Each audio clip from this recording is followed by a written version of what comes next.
জাতীয় সঙ্গীতে বাধা, গোলাম আজমের বাংলাদেশ বলে স্লোগান দেওয়া নিয়ে চলছে সমালোচনার ঝড়। এদিকে উপদেষ্টা মাহফুজ আলমের পর এবার এনসিপিও মুক্তিযুদ্ধের বিরোধিতা এবং গণহত্যার অভিযোগ নিয়ে জামায়াতের অবস্থান পরিষ্কার করতে বলেছে। আর বিভিন্ন শিক্ষা প্রতিষ্ঠানে জাতীয় সঙ্গীত কর্মসূচি দিয়েছেন শিক্ষার্থীরা। গত ৩রা মে শাহবাগ মোড়ের আওয়ামী লীগ নিষিদ্ধের দাবিতে ডাকা সমাবেশে জাতীয় সঙ্গীত গাইতে গেলে এভাবেই বাধা দেয় আন্দোলনকারীদের একটি অংশ।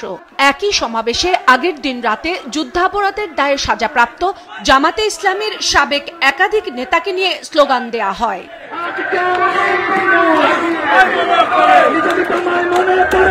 এই ঘটনায় সামাজিক যোগাযোগ মাধ্যমে সমালোচনার ঝড় ওঠে। আর তাতে নতুন মাত্রা যোগ করে অন্তর্বর্তী সরকারের উপদেষ্টা মাহফুজ আলমের ফেসবুক পোস্ট। সেখানে তিনি বলেন, ৭১-এর ভূমিকা নিয়ে জামাতে ইসলামের রাজনৈতিক ব্যাখ্যা দেওয়ার কথা। তবে মাত্র ১০ মিনিট স্থায়ী সেই পোস্টের পর উপদেষ্টাকে সরাসরি আক্রমণ ও হুমকি দিয়ে করা হয় অসংখ্য পোস্ট ও মন্তব্য। সকালে নিজেদের অবস্থান স্পষ্ট করে একই ধরনের ভাষায় বিজ্ঞপ্তি দেয় এনসিপিও।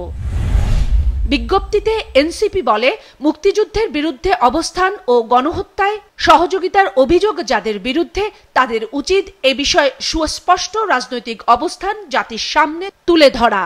বিজ্ঞপ্তিতে আরও বলা হয়, ৪৭, ৭১ এবং ২০২৪ সালের সংগ্রামের যথাযথ স্বীকৃতি ও মর্যাদা দেওয়া বাংলাদেশে রাজনীতি করার পূর্বশর্ত।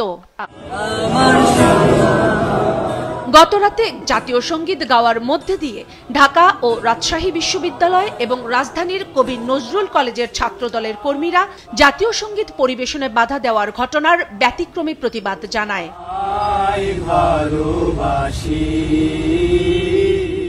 বিভিন্ন ছাত্র সংগঠন দেশের বিভিন্ন জায়গায় প্রতিবাদ হিসেবে সমবেত কণ্ঠে জাতীয় সঙ্গীত পরিবেশন কর্মসূচি পালন করে। কাউসার সোহেলি, মাছরাঙ্গা সংবাদ, ঢাকা।